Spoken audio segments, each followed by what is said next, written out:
with this reading this evening. So please enjoy, and it's good to see everybody virtually and in person.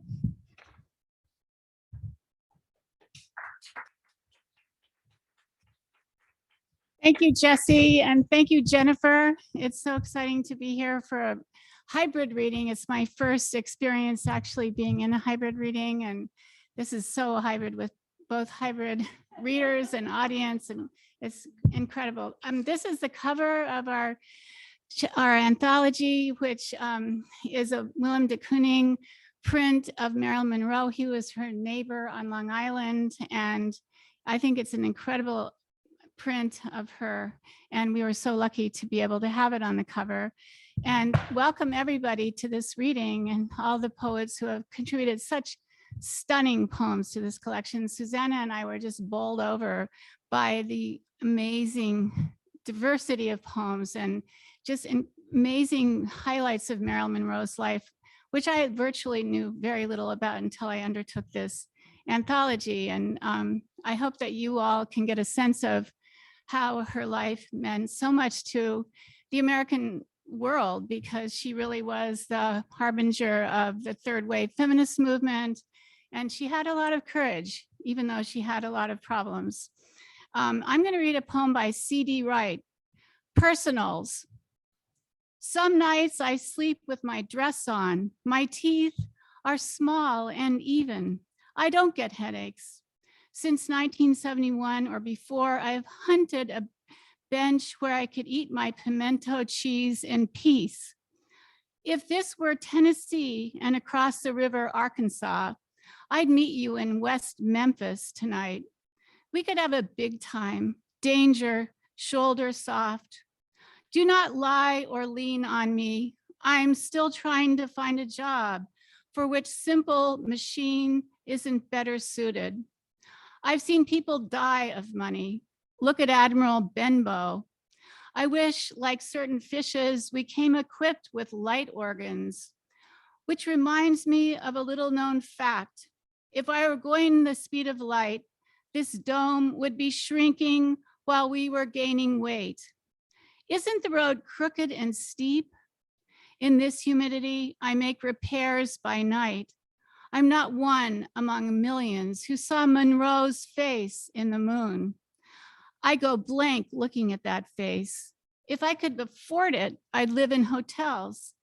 I won awards in spelling and the Australian crawl. Long, long ago, grandmother married a man named Ivan. The men called him Eve, stranger to tell the truth. In dog years, I am up there. Thank you.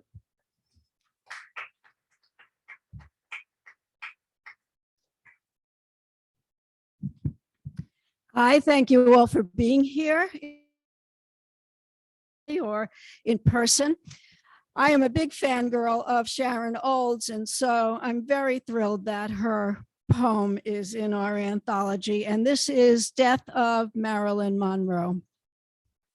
The ambulance men touched her cold body, lifted it heavy as iron onto the stretcher, tried to close the mouth, closed the eyes, tied the arms to the sides, moved a caught strand of hair as if it mattered, saw the shape of her breasts flattened by gravity under the sheet, carried her as if it were she down the steps. These men were never the same.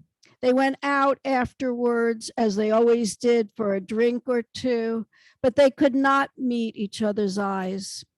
Their lives took a turn. One had nightmares, strange pains, impotence, depression. One did not like his work. His wife looked different, his kids. Even death seemed different to him, a place where she would be waiting. And one found himself standing at night in the doorway to a room of sleep, listening to a woman breathing, just an ordinary woman breathing. Thank you.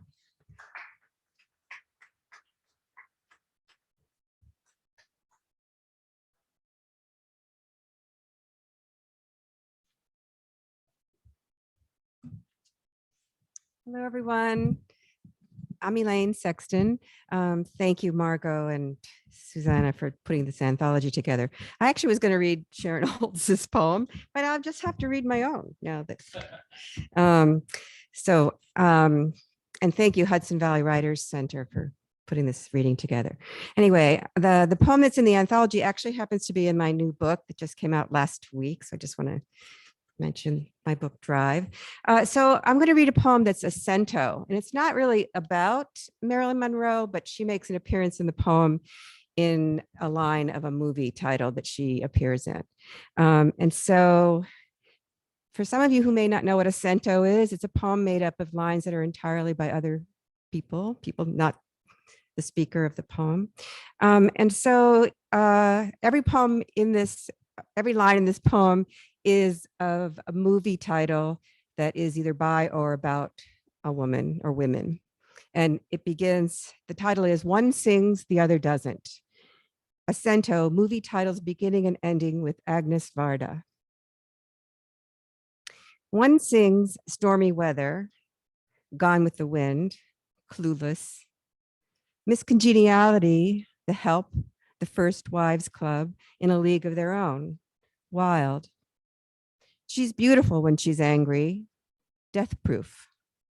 All About My Mother Set It Off, A Girl Walks Home Alone, A Question of Silence, An Unmarried Woman. Diamonds are a girl's best friend. But are they? The Women, The Hours, Itty Bitty Titty Committee, Bad Girl, Women Without Men, Sweetie, The Stepford Wives. Even cowgirls get the blues. I am somebody, if these walls could talk. Lipstick under my burqa. The little girl who lives down the lane, legally blonde, goddess remembered, the love witch, born in flames, vagabond. Thank you.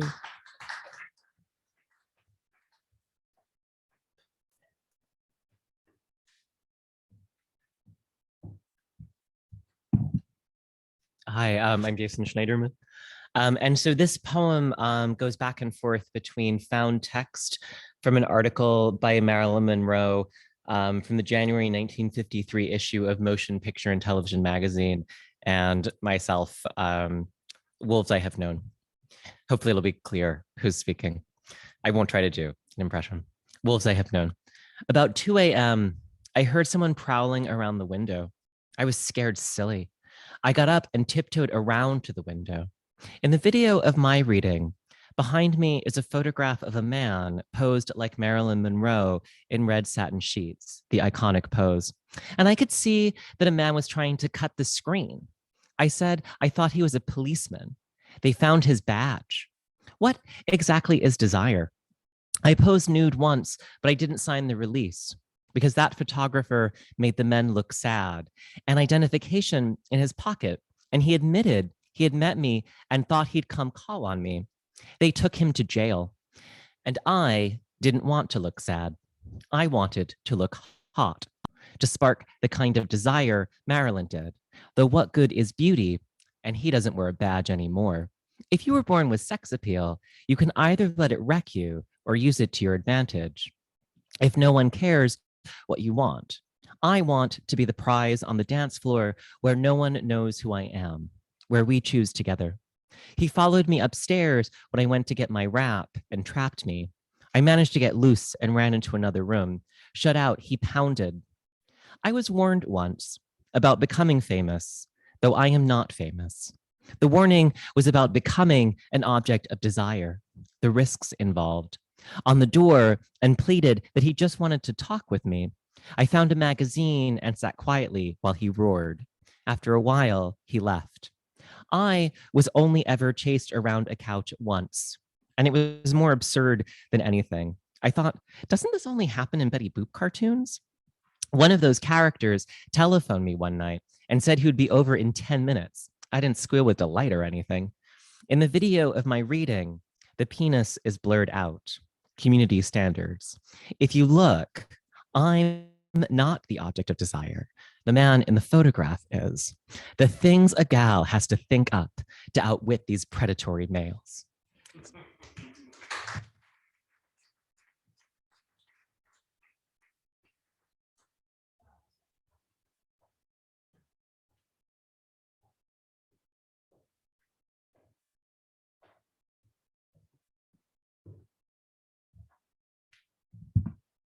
Good evening, everyone. It's really great to be here. I thank the Hudson Valley Writers Center also for hosting this event.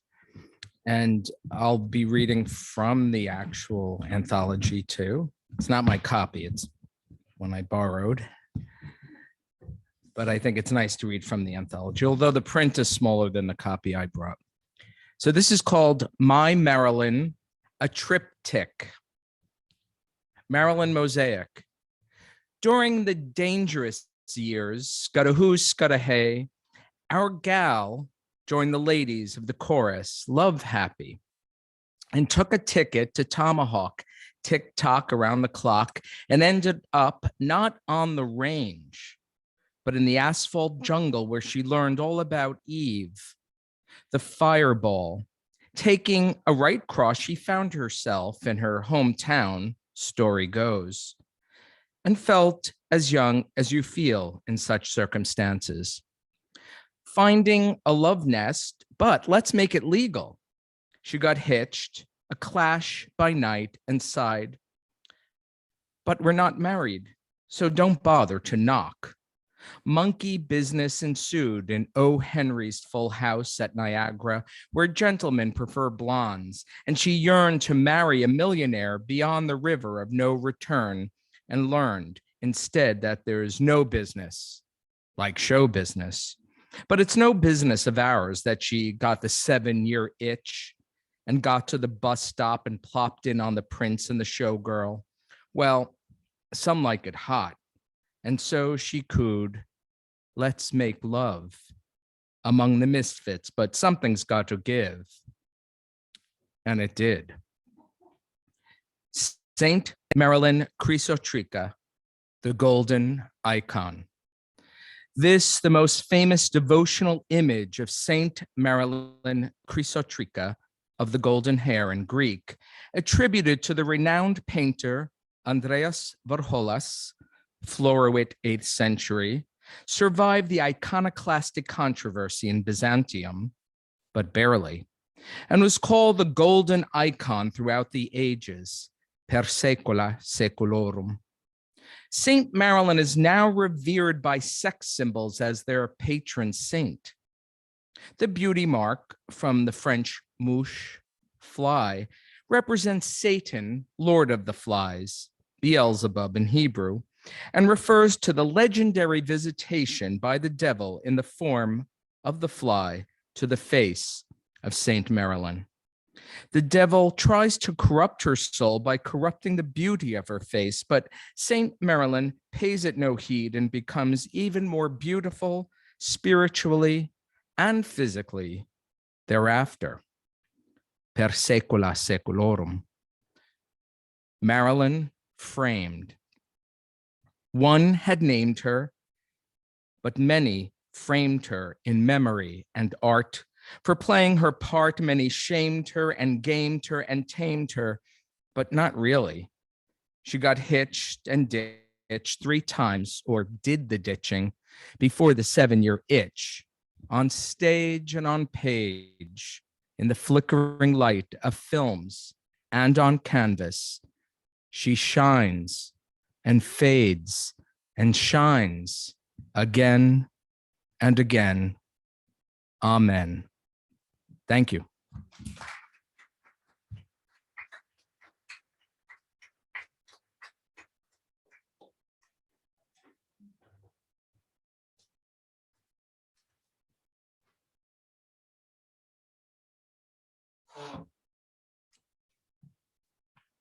Hello, and thank you all. It's good to see you and see you in various senses. My poem is about a fairly famous photo of Marilyn Monroe reading a copy of James Joyce's Ulysses, which apparently she kept in her car, in case she had an odd moment. And the photo was actually taken on Long Island in a playground. So this is, I'm Anne Lauinger, by the way, photograph of Marilyn Monroe reading Ulysses. Point taken. You're not dumb. But Marilyn, there's more to dream about in Homer's version.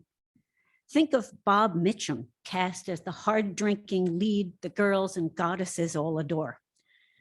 With you as Circe, turning men into pigs. Nah, too obvious.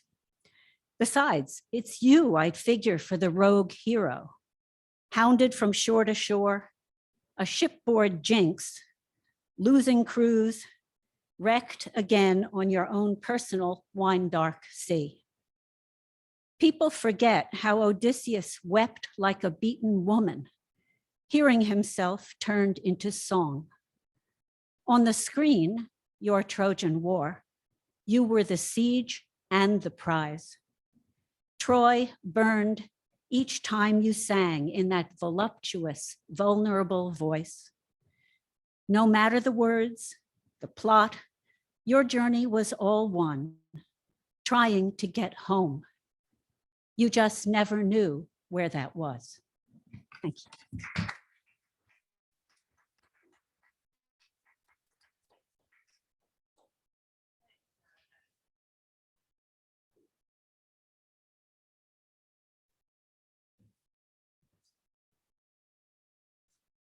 It's nice to see everyone. And thank you to Susanna and Margot for putting this beautiful anthology together. So my poem is about the cocktail dress that Marilyn wore when she sang Happy Birthday. Oh, okay. Is this better? All right. I'll try to speak more from my diaphragm. No, just kidding. Haven't used a diaphragm in many, many years. No, just kidding. Okay. Cocktail dress commands millions at auction. Her dress taunted the camera with refracted light, but it wasn't the galaxy of glass, 2,500 crystals and rhinestones that garnered 5 million at auction. It was the gauzy beige fabric between them, meant to be read as skin. It was a costume designer's narrow fingers pulling a needle that closed a seam and grazed the womanly belly, the undercurve of breasts as she stood very still, shrink-wrapped in silk. It was her tiny, mincing steps to the mic, quick, apologetic, late, and the white ermine coat dropped like canvas from a billboard, the tantalizing reveal. It was thousands cheering, leering in Madison Square Garden. It was the grainy news photo a few months later, her body rolled out on a stretcher and the dress compelled to live forever, shimmering on a mannequin, headless, no arms or feet, propped in a plexiglass case in Ripley's Auditorium, St. Augustine, Florida, a city famous for its masonry fort, a military prison for the Seminole and Apache who made art on the brick walls of their cells, leaving a record of what really happened. Thank you.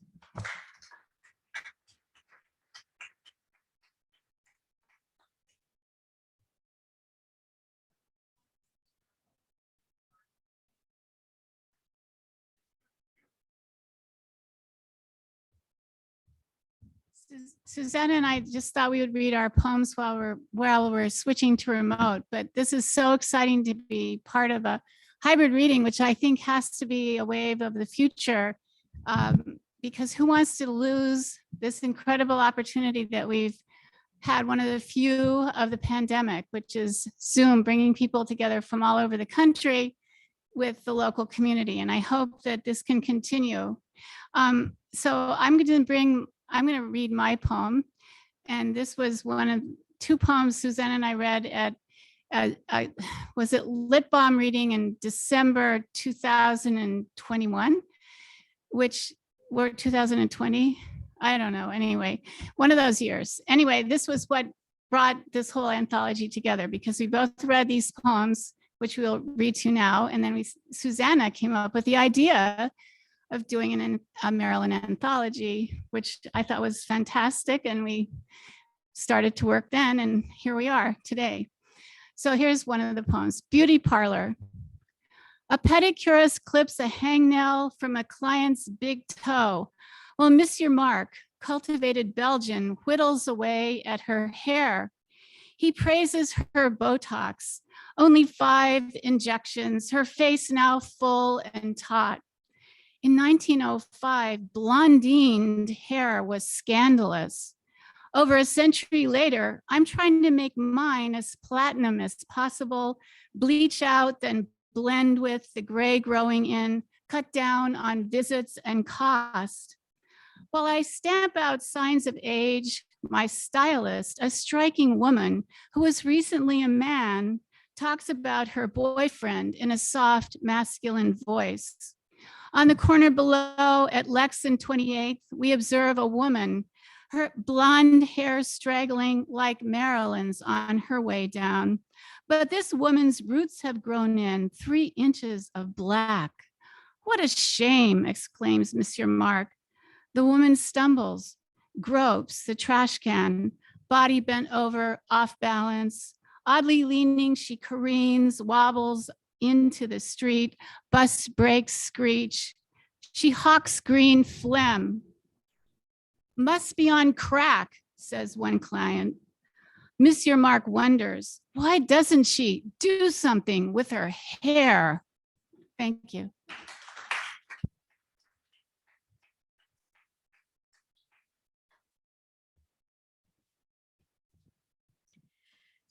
So my contribution to the anthology is a poem that was inspired by the film that Marilyn was in, Niagara, and it's called Atomic Blonde.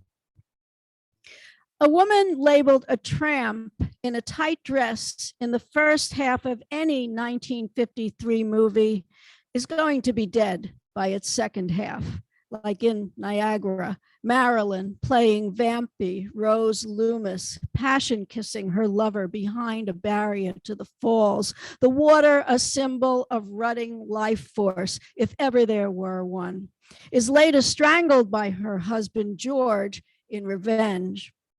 I had that husband too, who'd already tried to cut off my air at home, a pillow over my face. This wasn't a film, and I fought back. Why were we at Niagara on vacation? I'd left the lover in New York City to kiss and mess around with upon my return. No intent to coax him into a killing by a waterfall. I wanted only to be pushed out, too indecisive by nature just to leave. But in this marriage, I always had to do the cleaning up, not a femme fatale. I was more the Polly Cutler type, the one who takes a first aid kit on vacation to soothe all possible injuries. But my George Loomis didn't steal a boat and drop to his end over the falls. When we got home, I got the papers and he signed them. Thank you. We're now going to switch to the hybrid portion. And so it's going to take about a minute to move the screens around. So stay tuned.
I think I'm next. Are we all set to get started?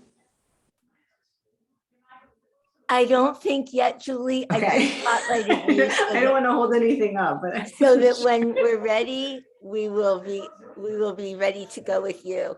okay. Thank you.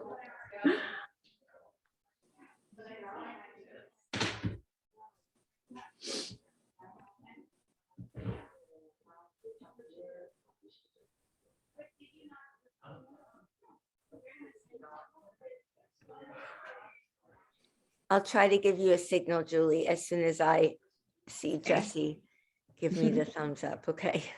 Thank you.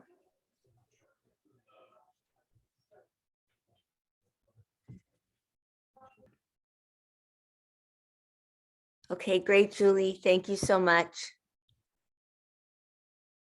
Thanks. I'm Julie Danho, and I am very excited to be part of this hybrid reading. I love being even virtually in the Hudson Valley Writers Center. It's such an amazing place. So the poem from the anthology that I wrote is actually about a sculpture called Bombshell by the artist Evie Day, and I had seen it years ago, and it basically looks like it's made to look like Marilyn's dress when it's being blown up by the subway, but it's made of fishing wire and turnbuckles, so it looks like the dress is exploding. So this is called Bombshell. How many men would have fought to free Marilyn from that dress?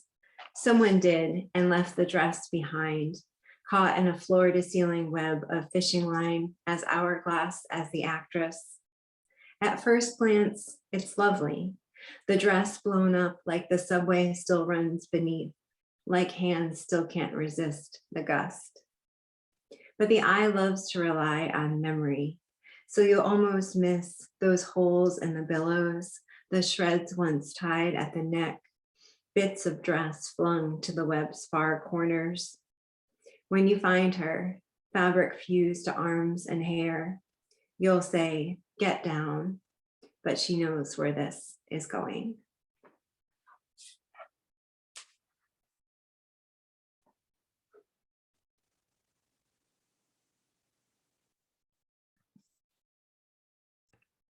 Thank you, Julie. Guess I'm next. Yes. Okay. Hi, everyone.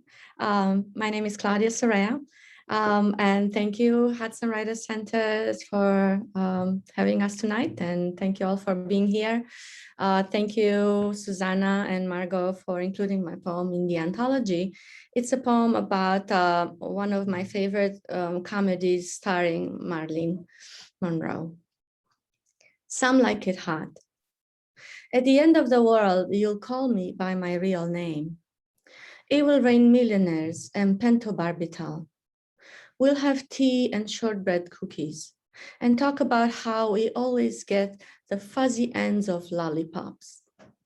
Dust will fall on the platinum blonde America, and we'll board the Grammy train, drink and laugh, saying, all along, we've been playing with the wrong bands.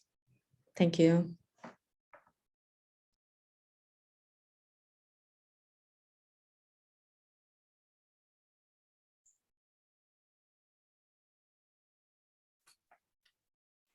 Thank you so much for having me. This has really been a wonderful evening. I used to love to go to the Hudson Valley Writers Center to hear readings, and now I'm down in North Carolina.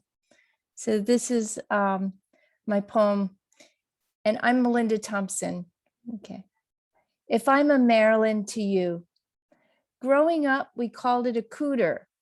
If I braked suddenly on my boy's bike and hit myself there, pain shot up into my jaws. I'd clench my teeth and just wait for agony to fade. My friends called over. Did you hit your cooter? I nodded and giggled.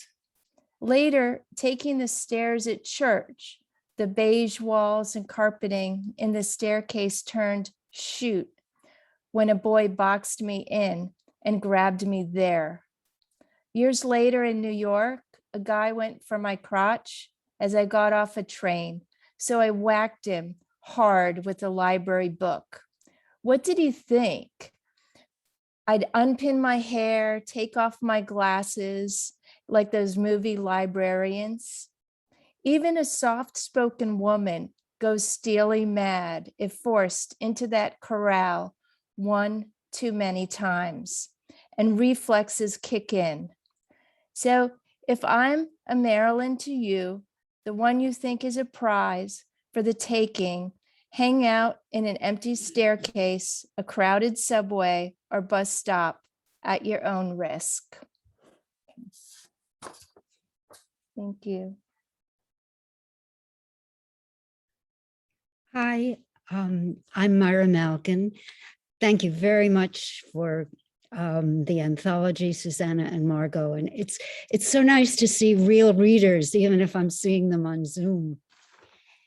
This poem has two paintings in it by Rosalind Drexler, Marilyn Pursued by Death and Night Visitors. Marilyn Pursued by Death. 1. Death's almost bald, in sunglasses and sneakers. Could be a thug, a bodyguard, a stalker. He and she match. White blouse, black skirt, white shirt, black pants. He's coming up behind her. She's fleeing toward the painting's southeast corner. 2. Those overlord voices. The kisses too, the hairs on a lover's insistent face that make me sore, that scrape me. As soon as they've had me, the paparazzi, the honorary uncles, I see in their eyes how I fade. Why do they always stop loving? What is it that I need to do or be? 3.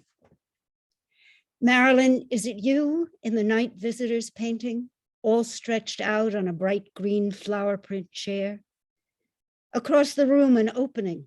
It's black, like sliding doors that slid when someone bribed them. Outside on a serpentine path, 4 hatchet men approach you. Baby, they chant. Baby, we won't hurt you. Baby, it's all right. Thanks.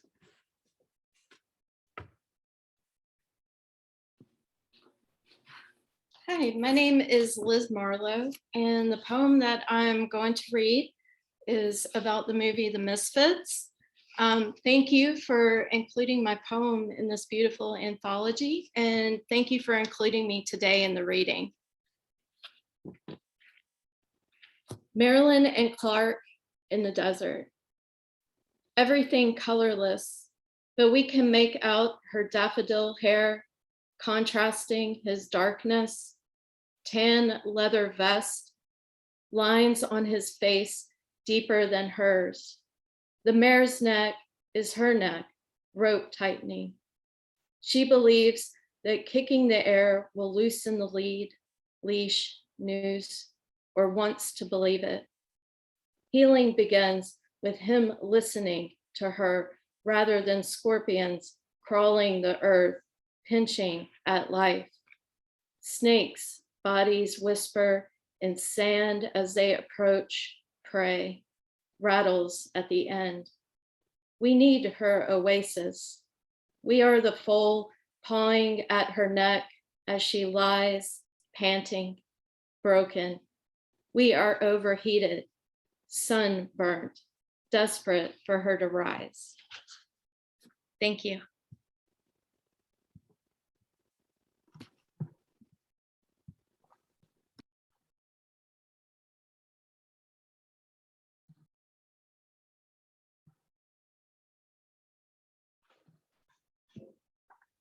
All right.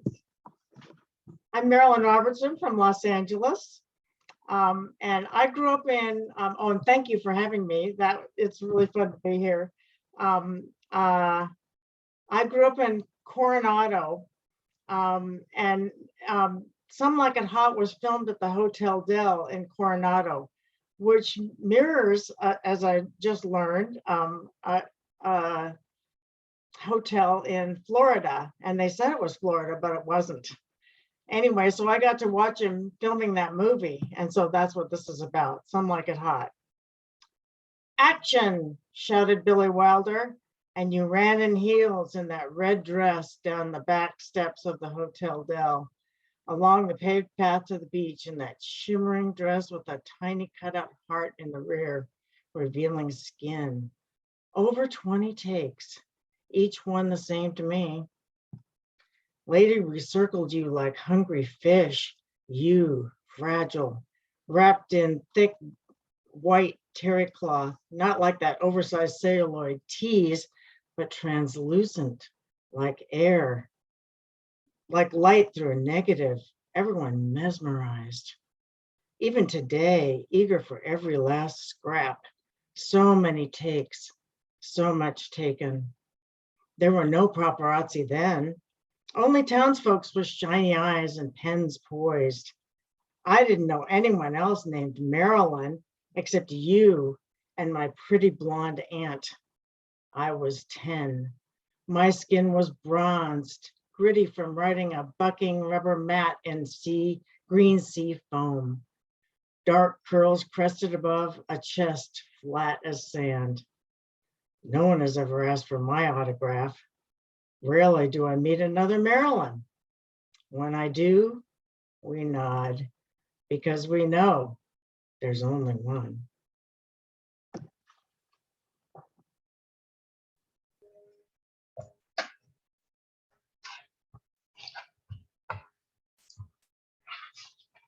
Okay. I don't know if I have to wait for the screen to change.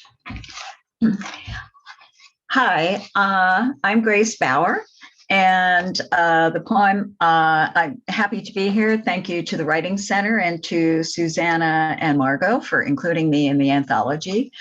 The poem I am going to read originally appeared in my book Retreats and Recognitions, and then just was recently reprinted in my book Unholy Heart, New and Selected Poems. And it's a persona poem with my version of Marilyn speaking. It's called Norma Jean Dreams a Blonde Finale. First thing I recall is my mama gone mad, hurt too hard to care about me or anything. She disappeared like my daddy, like sunlight before a sudden storm, left me a succession of loveless women, worse men. When I discovered my own body was a way out, I took it. Left behind my name, my pigtails, cheap hand-me-downs worn like patience thin, bursting at the seams. Distance lets you recreate who you are, where you came from. Bleach your hair and bat your eyes, whisper like your breath's not quite your own, and it'll drive some grown men gaga. Anyone who knocks my acting has never seen me when I'm not. Stacked, they call me. Bombshell, something pretty that's set to explode. Thank you.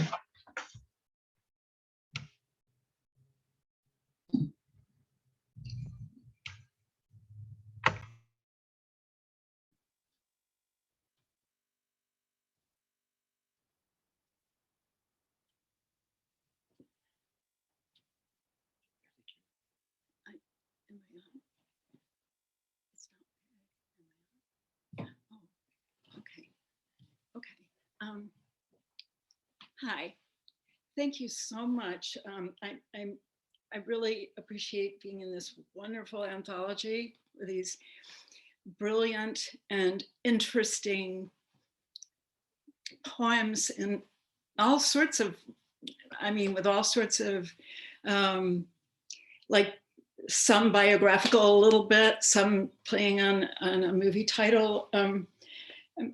I guess mine's a little bit like Grace's because mine comes straight from my life in a way, but it's a sestina. I was fortunate enough to have Marilyn Hacker as a teacher, and she was making us write all sorts of formal poems. And so she assigned a sestina.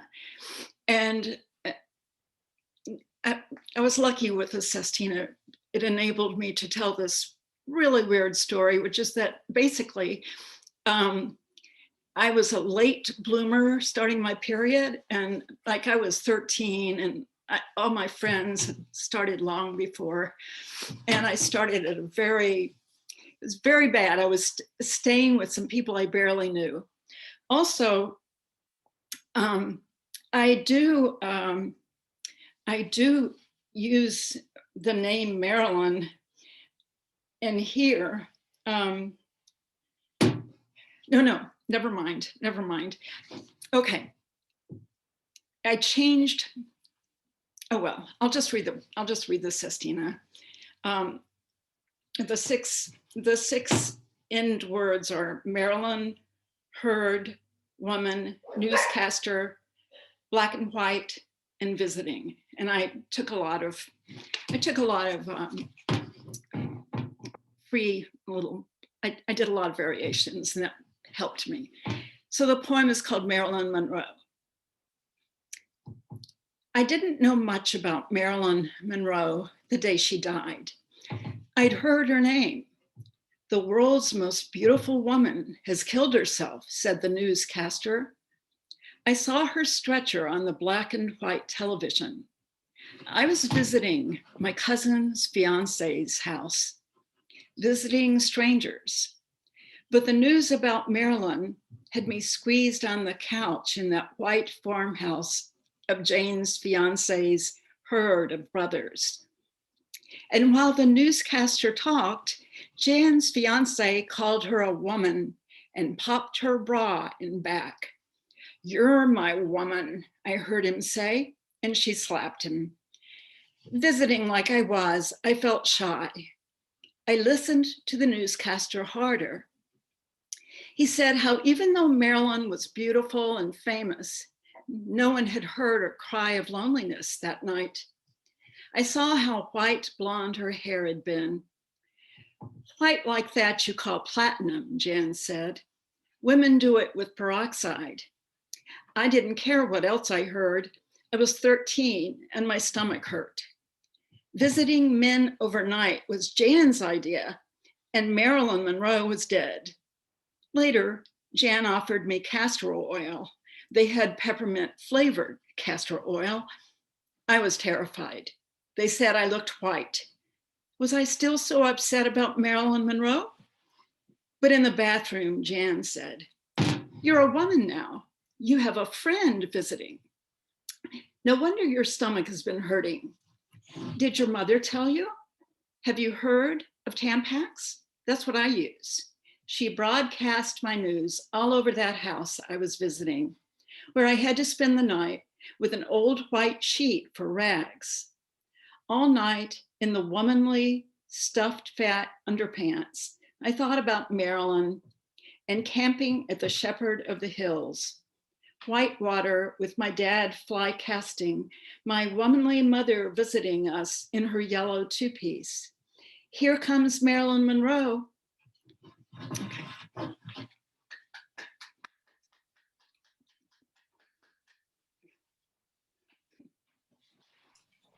Okay. Sorry, I need to. Yikes.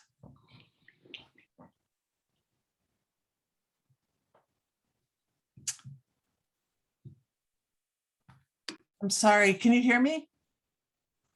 Oh, you can. Oh, fantastic. I just wanted to say I'm really grateful to be here. I'd hoped to come to the Hudson Valley Writers Center tonight in person, but I was teaching. I love coming there, and it would have been the first time I would have been back, so I can't wait to return. And I feel so lucky to be part of this beautiful anthology, which is more the size of a fashion magazine than actually your regular anthology, which somehow feels fitting. Also, I just love that there are so many different views of Marilyn. It's like you're looking at a gem and you just keep turning it and turning it and turning it to see different angles. I think Margot and Susanna did an amazing job, so thank you. My poem, also like Julie's, takes the scene of that iconic shot of her dress above the subway in a slightly different way. It's called Marilyn. It's a short poem. Marilyn. I got a Schnauzer mix this morning at the pound, a female 1 year old. I will spay her per the rules. She stands eagerly on two hind legs, front paws resting on my shins to reach up for a nuzzle. Her white fur reminds me of Marilyn's white dress. In that famous shot, the wind, her panties, the dress lifting around her legs like butterfly wings, open and in flight. I will name my Schnauzer Marilyn, as though this could erase the deadly hypodermic mix of torment and desire when her dress flew high, when I hear the patter scratch against the floor each time that little dog runs to me, unconfused about what she wants. Thanks.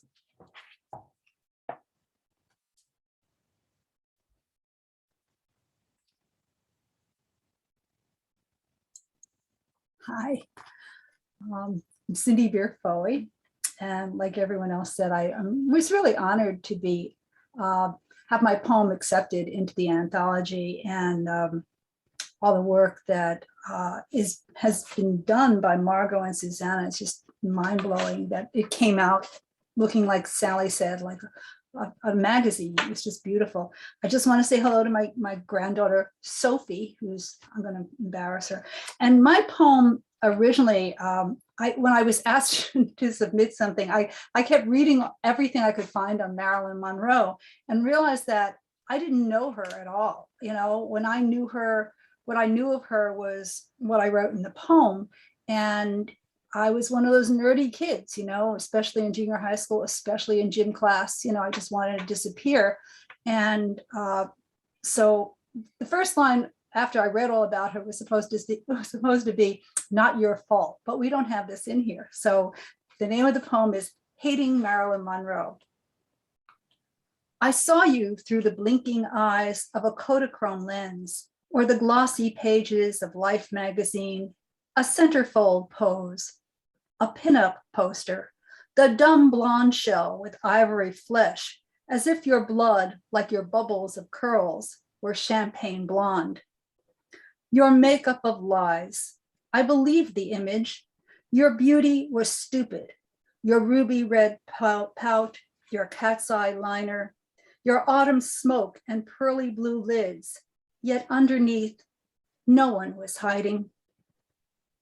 13 years old, I needed to hate you, bullied and labeled by faces like yours, my flat-chested torso, my teeth behind bars, your bodies of curves flaunted my failures, your painted lips cursing my name, twisting my image, denying me entry, the privilege of the hallway pass, the rite of passage of beautiful girls.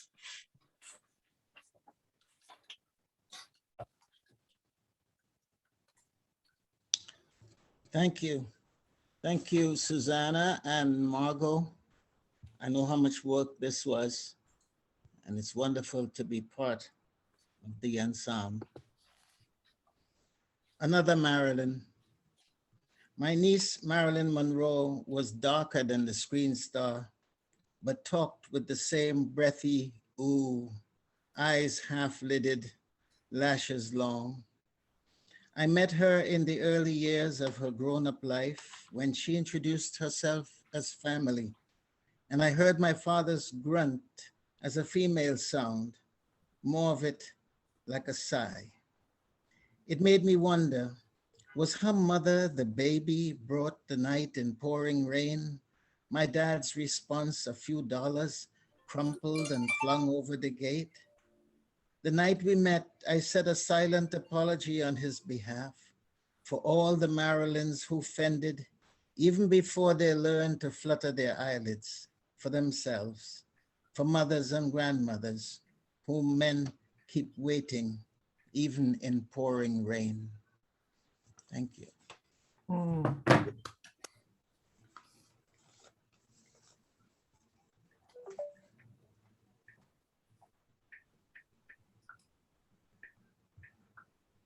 Hello, everybody. I'm Joel Allegretti, and I want to thank Susanna and Margot for including me in this wonderful anthology, which is really fun to read. My poem is on page 25, if you happen to be following along with everybody. Amateur night at Giselle's attic. Bête Noire does Marilyn Monroe. Bette is spelled B-E-T-T-E. The patrons fill 16 out of 60 seats. I'm following Lady Bayleaf doing Liza as Sally Bowles. And when I lip sync My Heart Belongs to Daddy after a daiquiri or three, I picture a sugar daddy of my very own, waiting for me in the lounge of a 4-star hotel in this brassy city. And okay, maybe I look more like Baby Jane than Norma Jean, but until the wig is back in the box and the satin dress is in the closet for the night, I can forget I'm old enough to be that daddy's daddy.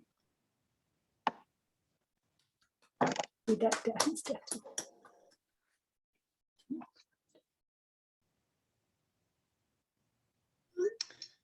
Hi, everyone. My name is George Gaida. I want to thank Margot and I want to thank Susanna for the invite to contribute. And when they did, I thought, oh my God, I never thought about writing a poem about Marilyn Monroe. I better write one. And my second thought was, after I wrote it, it would have really fit well in the 2 books that came out the year before she asked me.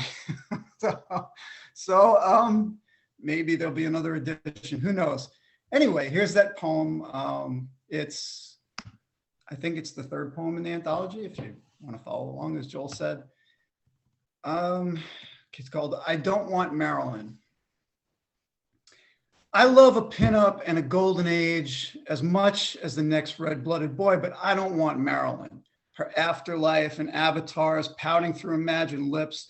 No matter how my wife insists she could have aged into character, directed, had a sitcom, self-help show, a Where Is She Today, reality stint in pantsuits and shoulder pads, llamas, wool caps, and low-cut t-shirts, inspired generations of women to outlive the men who wore them. To me, she is white chiffon, a cloud of a decade I accepted on parents' faith.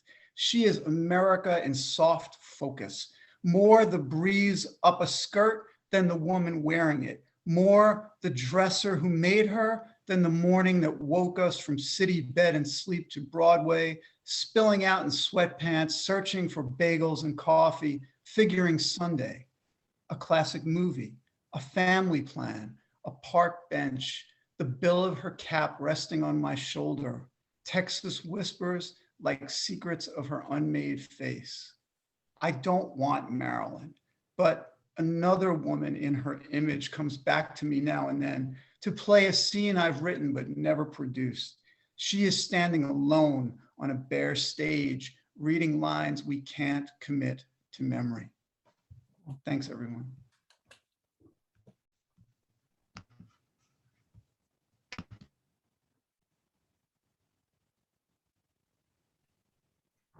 Hi, everyone. Thanks for being here tonight. Thank you so much to Margot and Susanna for asking me to contribute this poem to the anthology. It's a sonnet. It has a quote from Marilyn Monroe and a quote from Arthur Miller in it. It's called Memento Mori, Marilyn Monroe. I can't look at smiling photographs of her without seeing her dead, naked and face down on her bed. Usually flawless manicure chipped, princess phone cradled in her hand. 14 orange prescription bottles stand on her night table like soldiers. Desire gone wrong looks like a staged crime scene. Her friends never believed she wanted to die. Capote said she was on the side of the angels. Studio executives portrayed her as a devil.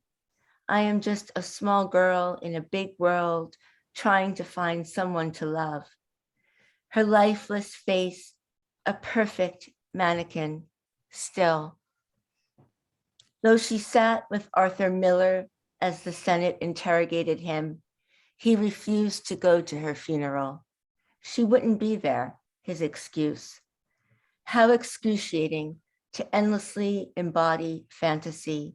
How heavy her insomnia before she disappeared from her half-furnished new house. She left 430 books, her barking small white dog scooped up by her friend, the yard empty, except for the dog's 2 stuffed toys, a tiger and a lamb. Thank you.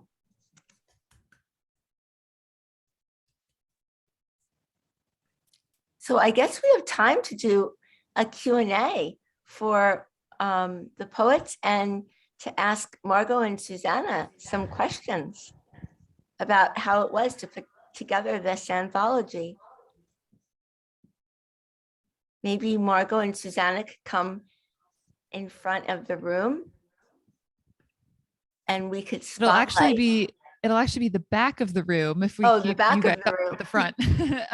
Can you see me okay, Jennifer, where I'm standing? Yeah, maybe we will this is just, the best place to we'll go. just spotlight. Yeah. Oh, there we go.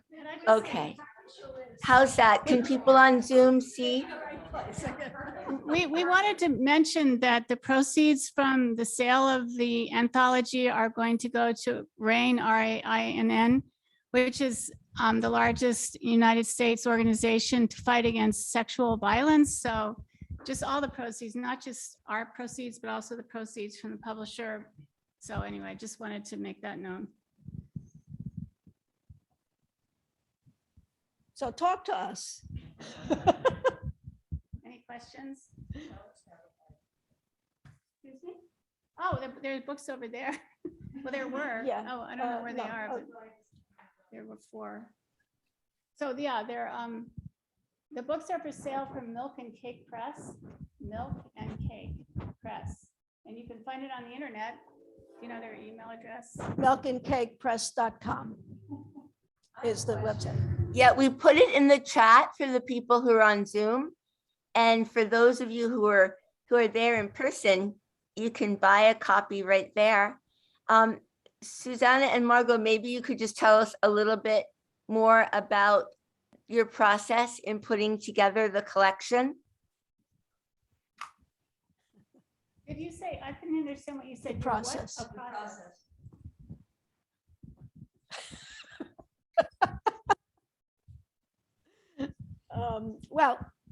Margot said we were both reading for Lit Bomb and we both happened to read the Marilyn Monroe poem, and that's how the whole thing got started. And we had no idea that there were so many Marilyn Monroe poems out there. I suppose I should be using this thing. Okay, we had no idea that there were that many Marilyn Monroe poems out there. I mean, we knew the most famous ones, you know, the Sharon Olds poem, the David Trinidad poem, but we had no idea.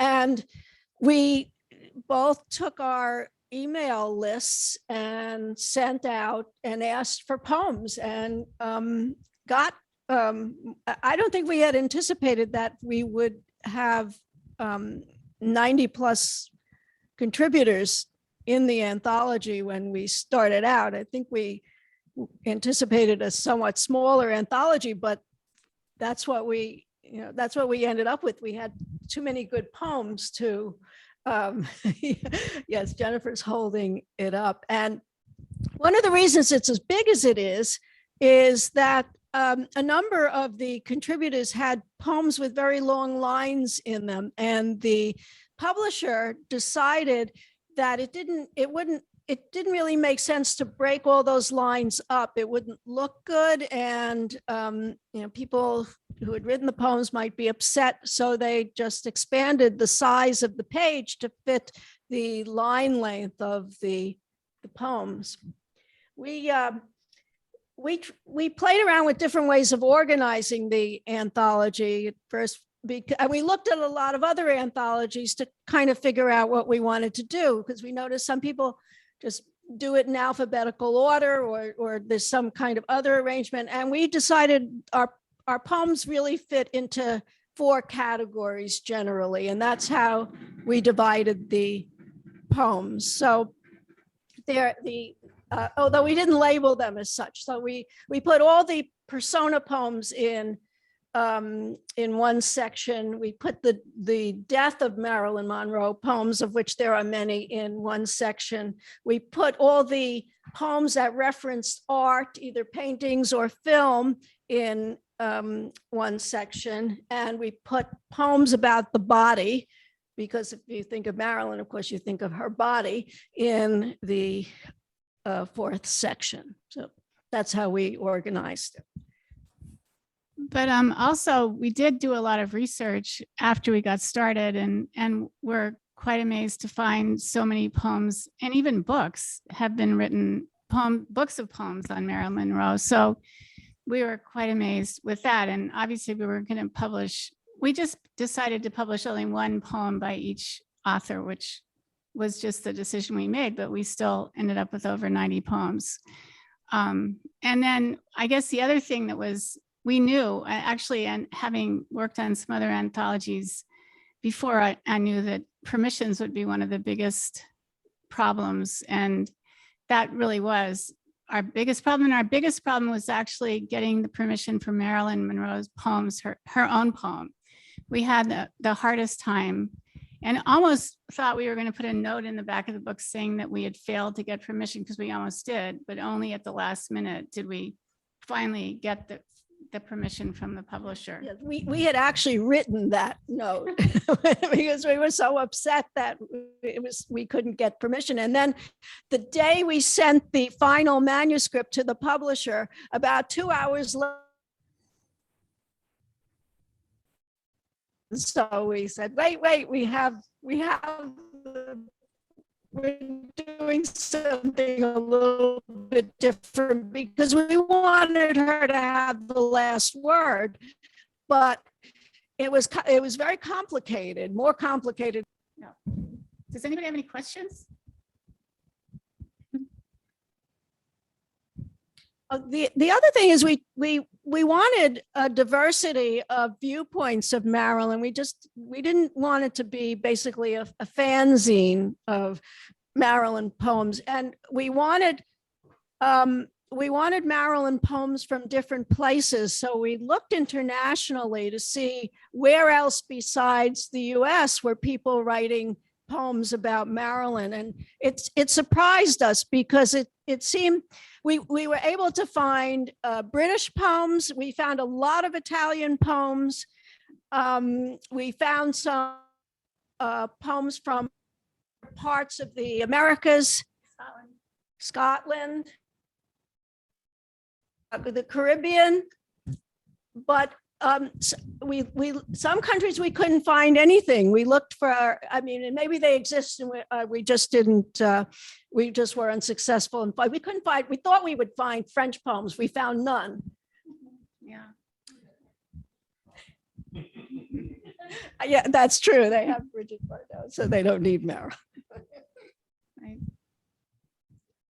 Well. So anyway, thank you so much for being here. It's been really exciting to hear all the poems. Thank you.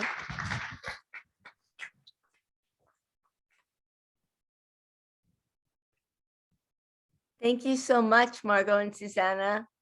Thank you to all the readers. It was great to hear so many voices. Don't forget, you can order a copy from Milk and Cake Press, or you can, if you're in the audience, you can buy one from Margot and Susanna right now. And they're great presents, maybe even for Mother's Day. There you go. Thank you, Jennifer. Thank you to everyone joining us from all the corners of the country. It was great to see you all represented, and thank you for joining us tonight. Hope we see you back for another reading, and really, really enjoyed your artistry and the poems this evening. So get home safe, and thank you. Good night. Good night.